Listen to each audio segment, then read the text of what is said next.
Started milking here on this farm when I was 12.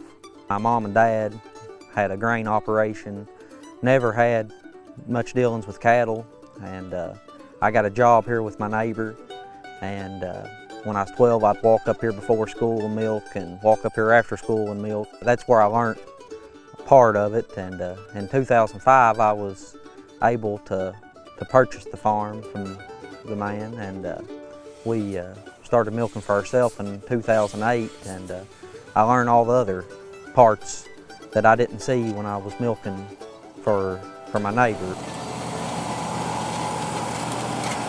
So we're currently farming 500 acres, corn and soybeans. We chop about 110 or 15 acres each year for that for silage.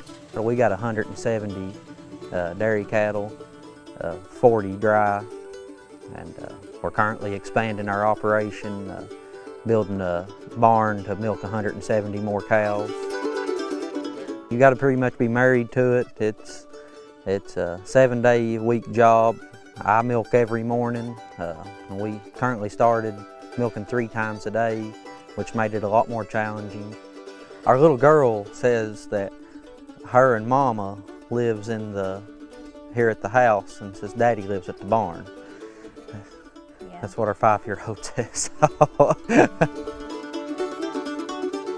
After our last baby was born, I got to leave the bank and come home and help on the farm full-time.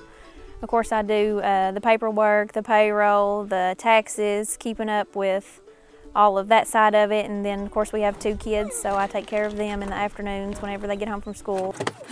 So we put in a fan and sprinkler control system in our barn. If it gets above 68 degrees, it kicks the fans in. If it gets above 85 degrees, it kicks the sprinkler system in. Before we had this barn, our rolling herd average on milk production was around 14,000 pounds.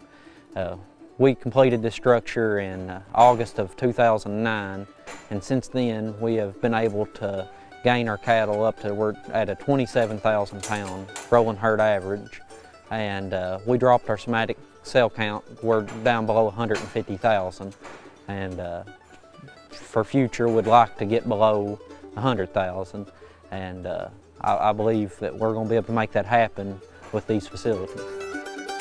I'd like to someday milk 300 to 400 cows, and to grow my operation to about 1,000 acres. I'd like to have enough ground to be able to be sure to feed my cattle. You know, I want structures for every cow on the farm. I want to make sure she's well taken care of. The farm is a great place to raise our kids. I wouldn't have it any other way. They learn that you have to work for things that you get. Our little girl, she loves milk. She drinks 3 or 4 gallons of milk a week. So by her coming to the farm, she sees where it comes from. She sees the cows being milked, and she learns a lot up there, and she loves it.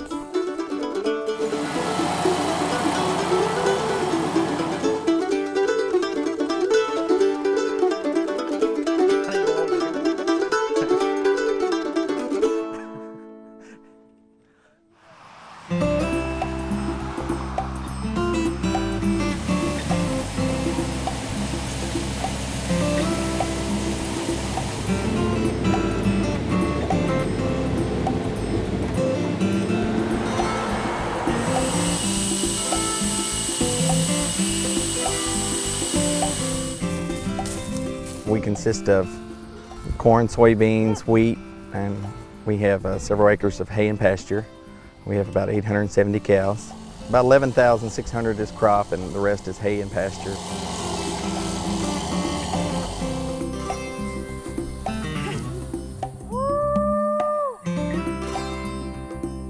My role is being in charge of a lot of the cattle operations, purchasing the feed and doing the feeding and the decisions on where to move them to, what to feed, how long we should feed them. I also do a good bit of the planning, and in that the hybrid selection. We do a lot of variable rate application, also the grain storage and drying.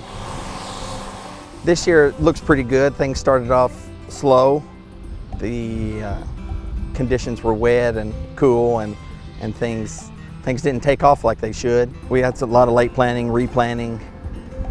Some fields we totally did over again. Through the summer, the rains came and things looked pretty good. Things looked pretty good on the outside. There's a few holes on the inside, but overall the crops average or better than, for sure better than last year.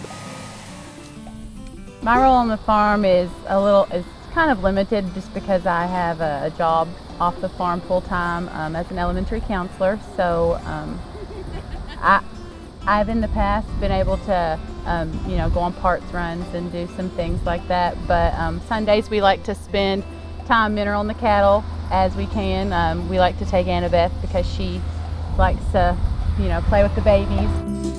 My role is just keeping peace on the home front and having supper ready for him when he gets home. So, our participation in Farm Bureau, I'm on the Farm Bureau board. We help with the annual picnic and different programs throughout the year. Chairman of the Young Farmer Committee. We have participated in the summer outing this past summer. We went to Hopkinsville, and as a junior in high school, attended I-4 at the University of Kentucky. Went to the state contest for the Outstanding Youth. So we're just kind of involved now more of a local level.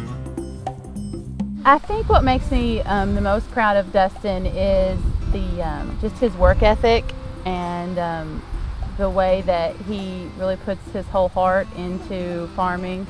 That work ethic, he always talks about how his grandfather and his dad and his uncles have always really pushed working hard and doing everything to the best of your ability, and I think that comes out every day, and that really makes me proud. And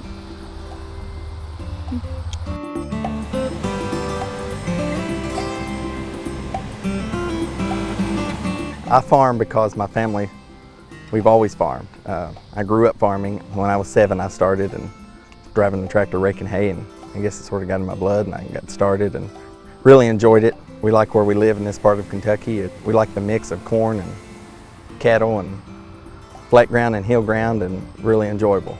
I really like it. Couldn't imagine doing anything else.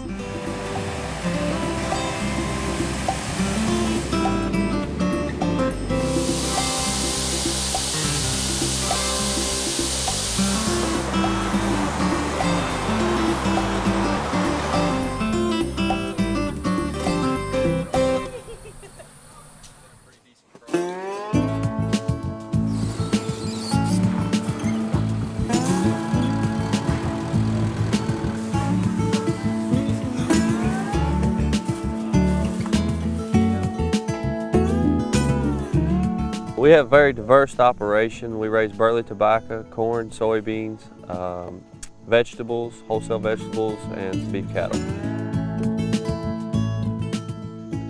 We met in 1999 when she started at University of Kentucky as a freshman. I was a sophomore. We began dating around November of 2001, and we got married in 2003. So we've just celebrated in August our 10th wedding anniversary. A lot of hard work. Maybe a little harder than the farm. We both grew up on small farms.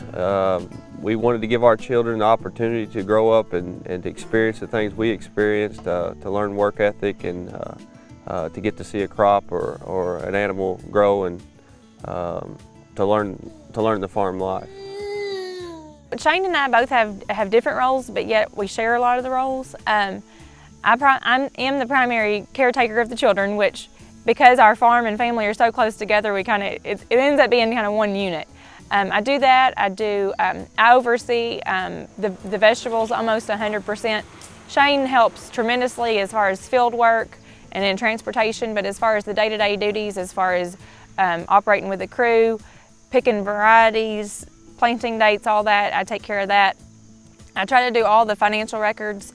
I meet with a lot of, the third parties like the insurance company, the send checks to landlords, all those kind of different clerical type things.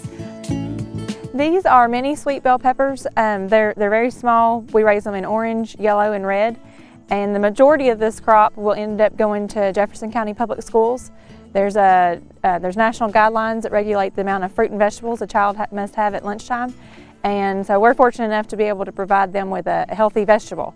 So each child will end up getting one pepper, and our kids are like no other. They love them, they're very sweet, and there's very few seeds, so the child will be able to eat the whole thing, and it will count as one serving of vegetables. I think there's a lot of farmers that are extremely successful without a college education. In our situation, I think it's proved very beneficial to both of us. The background in agriculture that we had growing up, and then the background in ag education and ag economics for us has really played a key role in our success here on our farm. We've been very blessed to have the education and the drive and the perseverance that we do, and to be able to now sit back and look and see what we've accomplished in a short amount of time on our own. Even though we both grew up in farm families, we started this totally on our own. Vaya for the máquina. To us, it's probably the perfect place to raise our family. We both grew up on farms and have wanted nothing more. I guess my personal dream has always been able to be a stay-at-home mother and on a farm, and so I feel like we've got the best of both worlds because we can do that. It's great to know that the kids are learning the true value of work. They appreciate where their food comes from, really. I mean, it's funny to see them when they gather their eggs, or we eat our hamburger or our watermelon. They have a deeper appreciation for it, and it's very gratifying.